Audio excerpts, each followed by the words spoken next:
President Trump hosted Ireland's prime minister at the White House Wednesday. It's a traditional visit to celebrate St. Patrick's Day, which is next Monday. The two leaders sat in the Oval Office where, as we reported, President Trump spoke out against the European Union's retaliatory tariffs and said, quote, the EU was set up in order to take advantage of the United States. Finn Gomez joins us now. He's the CBS News Executive Director for White House and Politics Coverage. Finn, good to see you. So Ireland, part of the EU. Did the president's grievances and the tit-for-tat tariffs affect his talks with the prime minister?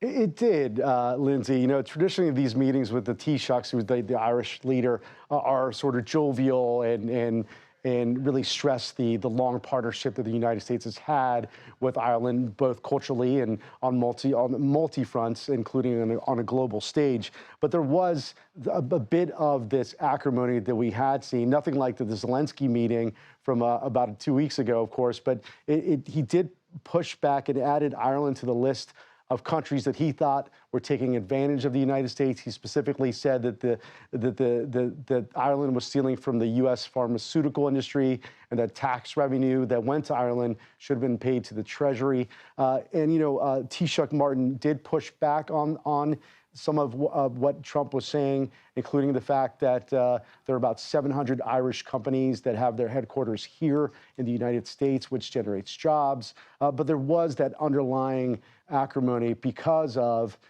this tit for tat that we are seeing between the United States and the EU on tariffs. Underlying acrimony, interesting. So White House Press Secretary Caroline Leavitt put out a statement Wednesday highlighting the better-than-expected inflation report we were just talking about with Kelly, saying that, quote, the economy is moving in the right direction. The president himself, though, said we could be in a period of transition, could have short-term pain for long-term gain. What exactly is the administration's economic outlook?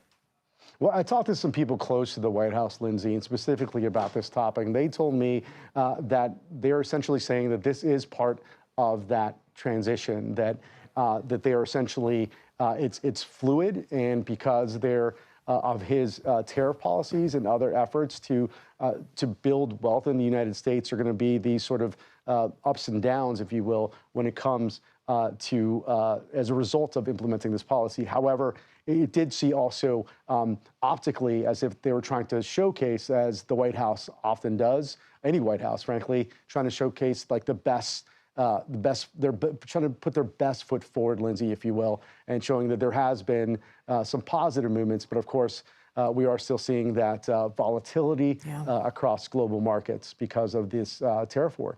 Let's talk cuts. Department of Education cut its workforce in half. Why is the administration so gung-ho on this? And will the impact of the services and agency providers overseeing student programs like student loans feel an impact?